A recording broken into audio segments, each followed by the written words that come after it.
welcome to Transformative Principal and Resilient Schools. We're going to do a simulcast with this podcast interview. Today I am honored to be joined by Erin Bailey. She is the Reading is Fundamental Vice President of Literacy Programs and Research.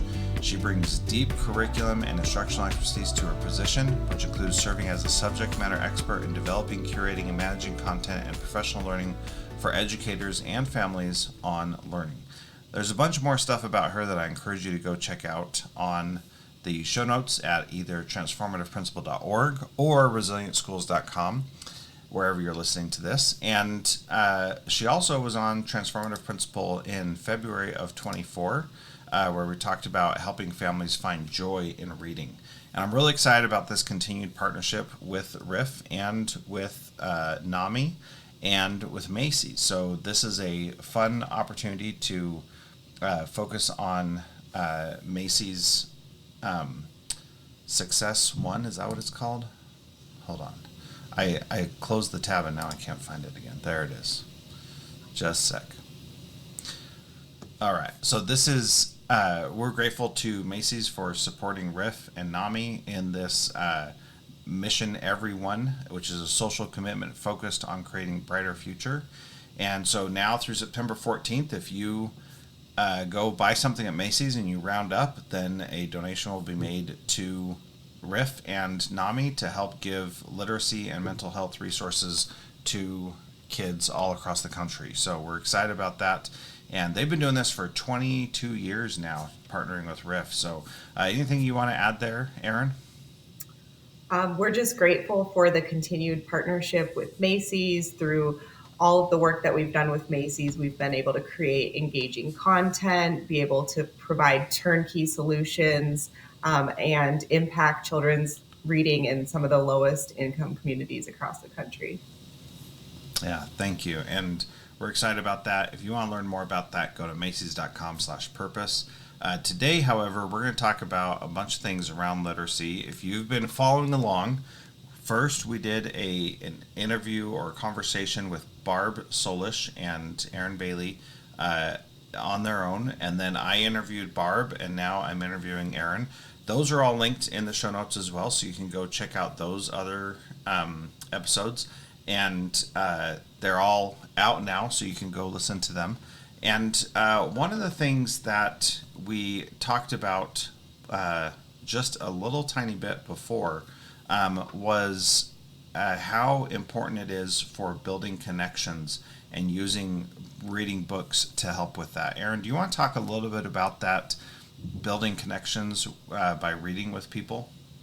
Sure. So I think that often when we think about reading, we're just thinking about the language component of it. So, and that's super beneficial to kids, hearing language, learning vocabulary words. But there's actually two other components too that I like to think of in terms of a teacher or a parent or a caregiver reading to a child. And that's the material component and the affective component. So the language component is pretty obvious. The material component or the physical component includes proximity, special time with your child. If you're reading to an infant or a toddler, in addition to hearing that language, they're also seeing your lips move. That's a very material aspect of reading. And we talked a little bit about sitting side by side with a child while reading, and I love that. You can also sit face to face with a child, especially a very young child, when you're reading to them, and that way they can see your lips moving. That's how they're going to learn how to move their own lips to pronounce those words and make that connection between speech and print. So that's the material component.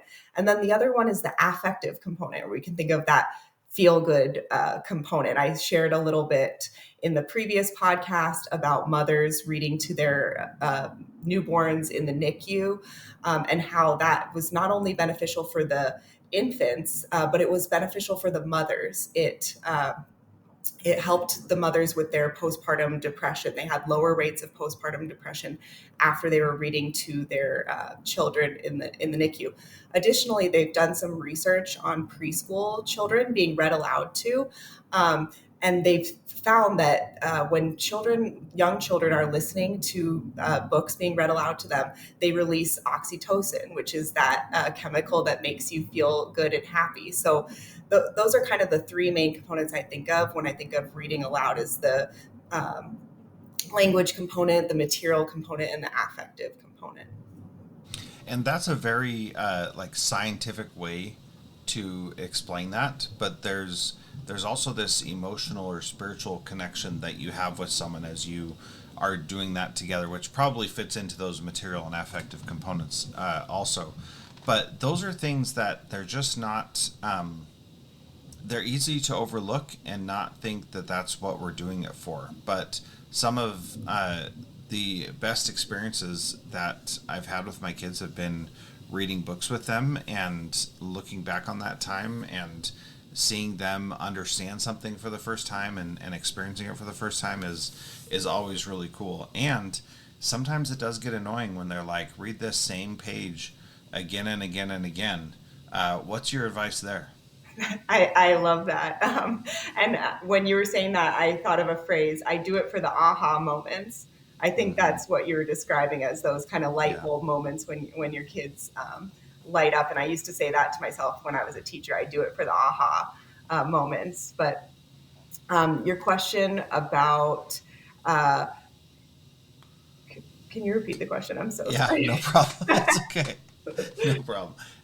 When the kid is like, "Hey, let's read the same thing over and over and over again," and I know we're talking to schools here, but your own kids do that, and sometimes your school kids may do that too. But sometimes that gets a little annoying to read the same page or the same book a million times. It can feel annoying, or if you're one of those people that feel like I need to get to the end, that can Yes. you don't get that sense of closure. But that's great for kids development too. So I'll kind of paint a picture of what it looks like in my own household. So I have a newborn, a 22-month old, and a 4.5-year old, and our current favorite that we read every day is How Loud Is a Lion. So you have the toddler, as I described before, he'll sit across from me while we're reading, so he can see my mouth and my facial expressions while we're reading. We have the newborn kind of doing his tummy time to the side, but he's also listening and soaking it all in. And then my daughter might be out playing, but we're reading and it's a repetitive text. So the text goes, something, monkeys are this and chimpanzees are that, but how loud is a lion? Shh, listen. And so my son, who's only 22 months old, he's looking at me and he will actually go, shh, before I even get there. So even though we read this book every day, there's a predictability to it, and he's catching on to those patterns, and it's so beautiful to see. And meanwhile, my daughter, who I mentioned is 4.5, she might be in the other room. She's heard the book so many times. She's reciting in the other room, chimpanzees are this and gorillas are that, but how loud is a lion? And then everyone's going, shh, listen. So again, it's not just the language development, which is obviously there. It's the material, it's the feel goods, it's coming together as a family, even if we're not all in the same room together to do something. So I think you can make it exciting, change it up if you're getting bored of reading the same book over and over again. But really, to follow a child's lead in the beginning is important, even if they're flipping back to the pages again and again, because they're developing those book handling skills and that joy of reading. Yeah, the joy of reading is so important, as you've talked about numerous times. So, one of the things that is facing us right now is this idea of screen time. I mean, that's been an issue for a while. People have been talking about that, and um, it seems that there has been a decrease in people reading out loud because of screen time. What would you add to that discussion? Yes, so it's something I've been looking at recently. There was a study that came out that's been cited in a few places. It was by HarperCollins UK, and they found that fewer than half of Gen Z parents call reading fun. Only 41% report reading to their children ages 4 and under, and only 36% read with their children ages 5 to 7 on a regular basis. So that whole scenario that I'm a millennial parent myself. So that whole scenario that I just described of my two sons and my daughter reading as a family in the morning, it seems that that is not happening for the majority of Gen Z. And the conclusion, at least from the articles that I've read, is that Gen Z parents don't find reading as fun. Well, they say that in the survey. They don't describe reading as fun. And the conclusions that they're drawing is that screens play a role in that. They find screens and doing things on screens more engaging and more fun. And resultingly, children find screens more engaging and fun too. Um, and it's because of what's made available to them. Well, yeah, screens are more fun because they are dopamine machines and they give you plenty of quick positive feedback no matter what you're doing. So I totally get that. The concern for me is that the parents don't even think that reading is fun, and that blows my mind because I have personally always loved reading, and I get that if you struggled or didn't do much of it, then that could be an issue. Um, People who are Gen Z parents were students when we started moving away from reading whole textbooks in middle and high school and just went to reading selections and chapters right around the Common Core when it first rolled out. That was one of the things that happened. Do you see that as having an impact that just getting exposed to small snippets of great works might have contributed to that? What's your thought there? Definitely. And I think all of it is around small snippets. You mentioned the attention span. If you think of most of the things that you do on screen, and as you mentioned, text excerpts versus, reading an entire novel, they're all about attention and quick attention. TikTok is a big one. Those videos are typically around 30 seconds. And so it's actually training your brain to only be able to pay attention and process information for 30 seconds. You get bored if it's longer than that. I mean, that sounds like a tragedy because I I just love reading great books, and I love getting into the stories, and it seems like such a missed opportunity when that's not something that you love. And how do you think that is going to impact? I know this is more Barb's question, but how do you think it's going to impact mental health for kids who aren't being read to aloud? I think that they are missing out on opportunities to spend time with children and bond with children, release that oxytocin that I mentioned earlier that's happening when reading. I'm sure you've heard it described this way too. Reading can also take you places. It can feel like an escape, especially if you develop good reading stamina and you get lost in a book. And I just don't see that happening as much with technology. I mean, certainly you can get lost in scrolling, but I don't think it's the same type of getting lost as in a book. Hmm. Well, and a lot of that goes to the imagination that you have to experience, and you don't necessarily have to have much imagination when it's literally being shown to you. That's a difference in how we ingest information now. So thinking about that perspective and what that looks like, what would you say schools need to do to to help with this situation? I think that as much as possible, family education seems important here. And you can meet the families where they're at. I've even played around with the idea of, if Gen Z parents, families are into TikTok, why not create a 30-second TikTok video about the importance of reading aloud and reading with your children? And it can even be a little snippet of here, modeling. Here's how to do it. Take some of the pressure off, make it look less intimidating than maybe it seems, and maybe spark joy for them to want to read to their children. So that's one way. Family education, schools can support that. As much as possible, having great teachers that can model reading aloud. I see a lot of schools cut back on read aloud time. There's so much to fit into a school day. And teachers feel like they need to teach reading skills. And I think that we forget that part of acquiring literacy is being read to, hearing good reading modeled, hearing teachers do think alouds to show this is how the character feels on this page, and here's the clues from either the pictures or the words that I'm using to understand the character's feelings. Here's the meaning that I'm making with this text.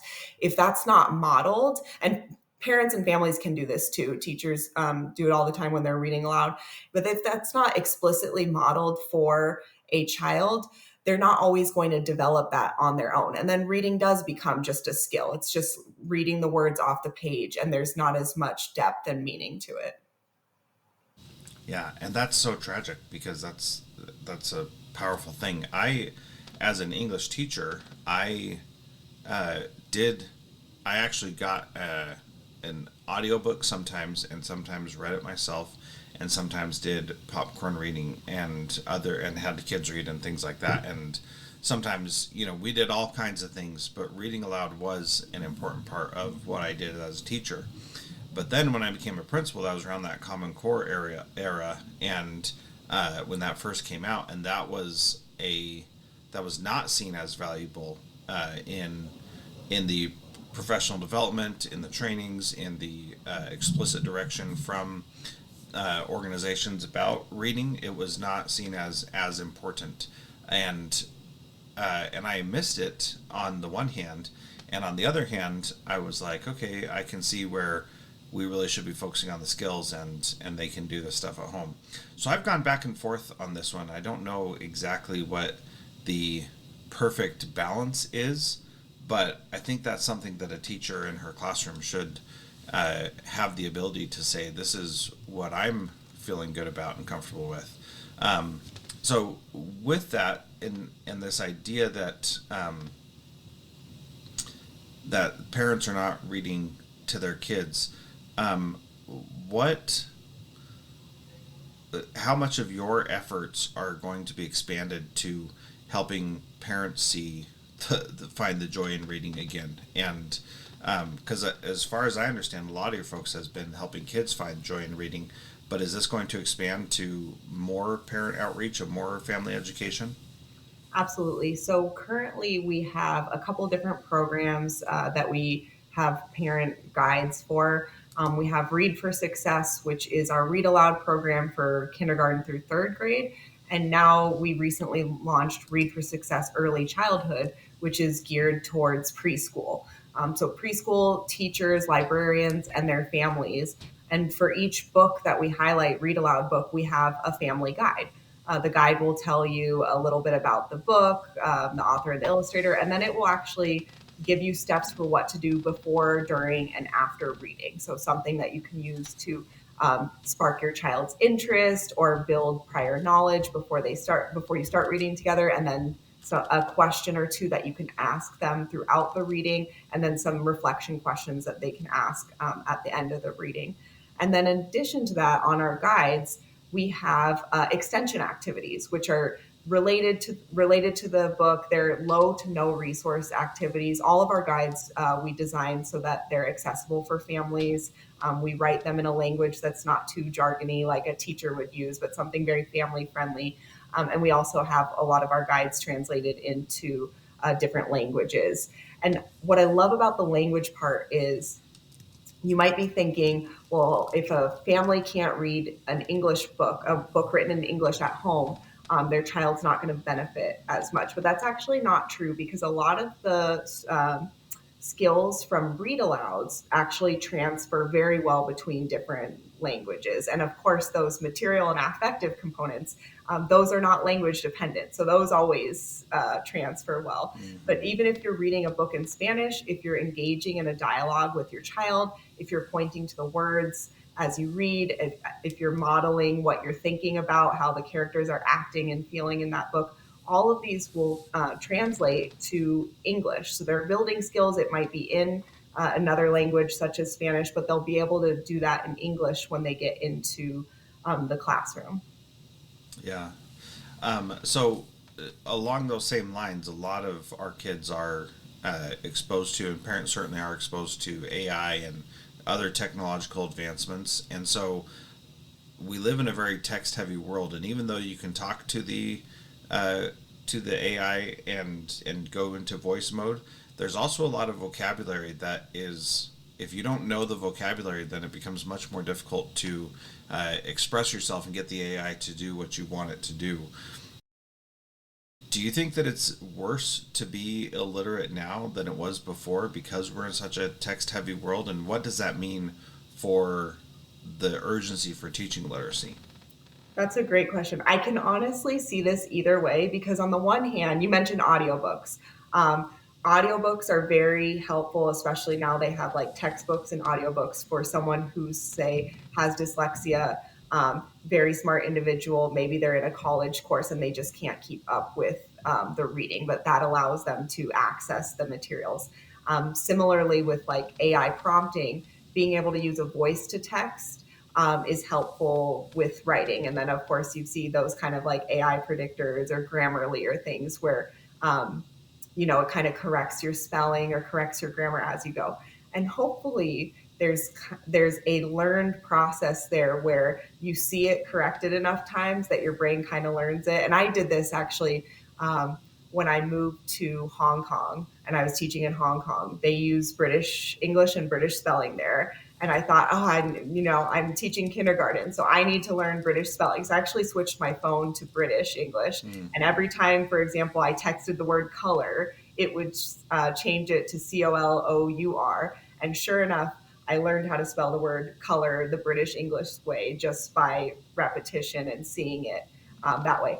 Now I had a basis because I knew how to spell color, so there's that. And I will say also, when I moved back to the US and had to go back to English spelling, that was the tricky part because then I'd write something and question whether it was an S or a Z Yeah.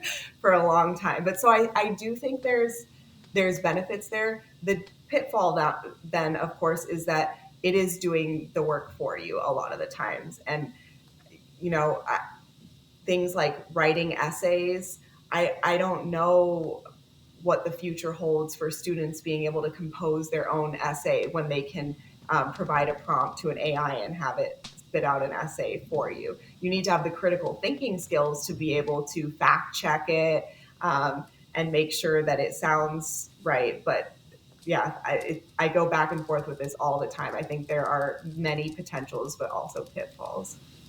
Yeah, well, there is a quote by Ethan Mollick that I share in my AI presentations just about every time I do it because it's just so good. And what he says is, knowing when to use AI turns out to be a form of wisdom, not just technical knowledge. Like most wisdom, it's somewhat paradoxical. AI is often most useful where we're already expert enough to spot its mistakes, yet least helpful in the deep work that made us experts in the first place. It works best for tasks we can do ourselves but shouldn't waste time on, yet can actively harm our learning when we use it to skip necessary struggles. And that is the crux of it to me, is that when you use it to skip the necessary struggles, that's when you're actually cheating yourself, regardless of how dumb the assignment was to begin with. You're cheating yourself by using it instead. And then he finishes, and perhaps most importantly, wisdom means knowing that these patterns will keep shifting as AI capabilities evolve and as more research comes in, requiring us to keep questioning our assumptions about where it helps and where it hinders. Now, you mentioned these examples of someone with dyslexia or some other disability that prevents them from being able to either keep up or produce the content that they need to for their life, and that's where AI can actually help tremendously. So, for example, my oldest daughter has Down syndrome and has thoughts and feelings and wants to express them, but doesn't always have the ability to. But she can type things out on her phone, and she's done this several times where she's needed to give a talk or prepare something, and she's typed out what she wants to say, and then we put it into ChatGPT, and it gives her a voice that she did not have before. Now, the key thing here is that she already knows how to read and then can read that so that it is actually her voice. But she also has experience with text and knowing how to write and compose some ideas. They're limited, disjointed, and difficult to understand if you don't know her. But AI has given her a voice that she didn't have before. And so that's where it's not just automatically, if a kid is using AI, then one, they're cheating, or two, they're shortcutting themselves out of the work they need to. This recent study came out and showed that using the LLM actually takes the cognitive load off of you so that you can focus on other things and not worry about the writing aspect, and help you think more clearly and more effectively, which was a very fascinating discovery that I will put a link to that study in the show notes. And it's pretty powerful, the things that we're starting to see from this, that it looked like kids were just cheating. Now it might look like they're actually giving themselves superpowers by not having to worry about the writing and focus instead on the ideas. Still lots to learn about that. Yeah, yeah. And I think something that you just sparked for me is I'm sure you've heard of like Bloom's taxonomy before, and I know there's like lots of variations for it. But if AI are able to take over those lower levels of Bloom's taxonomy, perhaps it increases our mental capacity to be able to reach higher levels, like being able to think critically and creatively. So the term for this paper is cognitive debt, and and that is that's the thing you want to look for. So if you're listening and you're like, what is this? What is this thing Jethro's talking about? It's cognitive debt. But actually read the study, because the people who are reporting on it are actually, I think, being very disingenuous with what they're saying. I've kind of been on a roll today criticizing media, but they're basically saying that it makes you dumb, and that's not what I got from reading it myself. So I would encourage people to check that out. So anyway, there's some stuff about that. Anything else you want to say about that? AI, technology, illiteracy, literacy? I think what we will find, and you've pointed to some great studies, the research is happening right now, and it's a lot of times difficult for research to keep up with what's actually happening in the now. And you know this because you've done a little bit of research yourself. Research is often actually behind what is currently happening, and there are a lot of reasons for that: institutional reasons, funding reasons, but just to know that the research is happening right now, but the technology is evolving quicker than the research is able to keep up with it. So a lot to be unknown there. Yeah, and a lot of things to still figure out. And so we don't have all the answers. And guess what? That is okay. So we can still move forward, still do the things we know that are effective. Um, so the as we close out here, this has been a great conversation. You mentioned a book in the last one with Barb called "How to Talk to Your Amygdala" or "How to Train Your Amygdala." Yeah, how to What, train what your is amygdala. How to Train Your Amygdala? Thank you. So you've got some resources for that, and this is one of those things where Barb and I talked a lot about the idea that teachers should not be therapists, and they should not be counselors. They are teachers. And so talking about teaching about your brain, about mental health issues, and not thinking automatically that you need to become a teacher or a therapist. Talk about this book, How to Train Your Amygdala, and what that means, and how people can use that, and your resource for that also that's in the show Yes. notes. Yeah, I do have a resource in the show notes. We have a family guide and a teacher guide for that book. I think it's a yes and. I definitely think we should leave therapy to mental health professionals, obviously, but there are ways that you can teach using trauma informed practices, let's say, because you know this because you've been a teacher, Jethro. Like, teachers wear many hats, and children need different things on different days, and they may show up on a day and need you to be not their therapist, but certainly need you to be someone that they can trust and feel safe with and feel confident in. So using books is a great way to do that. It helps fight the stigma in a lot of ways. It helps give names to things. So in this particular book, the amygdala is a part of your brain that's kind of that alarm system for danger, that fight or flight type of thing, and it becomes a character in this book. So it's a part of your brain, but it's personified into a character for this book. And through it, children learn how they can understand their bodies, practice their impulse control, support their self-regulation, and all of these things are great skills to have in the classroom, because things are going to happen every day in the classroom. Let's say you went and tried to grab the blue marker and somebody else grabbed it before you, and now you're kind of waiting there. You can't color your sky because your marker is there. Having some self-regulation strategies, some calm down strategies are great for those types of situations that happen every day in the classroom and then transfer into life as adults. Well, and those teachers guides and parent guides are really helpful to help you know how to talk about those things and know what to do with it, which I think we